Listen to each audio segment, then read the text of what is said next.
আবারও কোন স্বাধীনতাকামী মানুষের উপরে, কোন অধিকারকামী মানুষের উপরে টর্চার করা হবে, অন্যায়ভাবে আঘাত করা হবে, আমরা সেই হাত ভেঙে দেব। বন্ধুগণ, আমাদের নূর ভাই 3 জুলাইতে আমরা একসঙ্গে কাঁধে কাঁধ মিলিয়ে লড়াই করেছিলাম। এরপরে যেই জন্য তার উপর আক্রমণ করা হয়েছে, সেই দাবি ছিল জাতীয় পার্টিকে নিষিদ্ধ করা, ঠিক কিনা? এই জাতীয় পার্টি সরকারকে, আওয়ামী সরকারকে মদত দিয়ে বারবার ক্ষমতা এনেছে, কে আনে নাই? আওয়ামী লীগের উপরে যদি বিচার হয়, জাতীয় পার্টিরও বিচার হওয়া উচিত, ঠিক কিনা? এই দাবি আমরা সবাই জানিয়েছিলাম, কিন্তু এই দাবির প্রেক্ষিতে কোন ধরনের 144 ধারা জারি করা ছাড়া, কোন ধরনের নিষেধাজ্ঞা জারি করা ছাড়া একটা দলের নেতারা তারা মিছিল করেছিলেন, বিক্ষোভ করেছিলেন, বক্তব্য দিচ্ছিলেন। তার উপরে সরকারের বাহিনী কেন আক্রমণ করবে আমরা জানতে চাই। আমরা বলতে চাই, স্বরাষ্ট্র উপদেষ্টার ব্যর্থতা প্রমাণিত হয়েছে, আপনাকে জবাব দিতে হবে।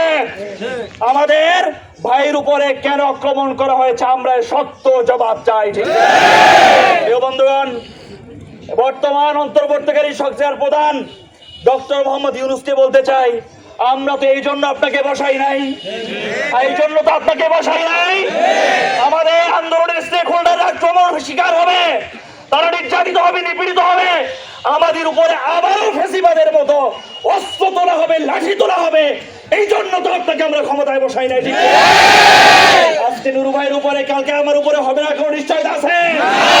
অতএব আমরা চাই ফ্যাসিবাদের বিচার এবং সংস্কার, তারপরে পিয়ার পদ্ধতিতে নির্বাচন। ঠিক আমি বিশ্বাস করি এই বাংলাদেশের যত আবর্জনা আছে, যত অনাচার আছে, সমূলে ধ্বংস হয়ে যাবে ইনশাআল্লাহ। বন্ধুগণ, আজকে ইসলামী আন্দোলন বাংলাদেশ কেন্দ্রীয় কমিটি ঢাকায় বিক্ষোভ প্রদর্শন করেছে নূর ভাইয়ের উপরে অন্যায়ভাবে আক্রমণের ব্যাপারে। আমরাও সেখানে মিছিল করেছি। আজকে আপনাদের সাথে সংগতি জানিয়ে, সর্বাত্মক সংগতি জানিয়ে আমি আপনাদের মিছিলে সামিল হয়েছি। আমরা বিশ্বাস করতে চাই, আমরা শান্তিকামী শক্তিগুলি, বিপ্লবকামী শক্তিগুলি, অধিকারকামী শক্তিগুলি, আমরা যদি পরস্পরের বিপদে বন্ধ হয়ে যাই, আমাদের শত্রুরা নির্মূল হয়ে যাবে।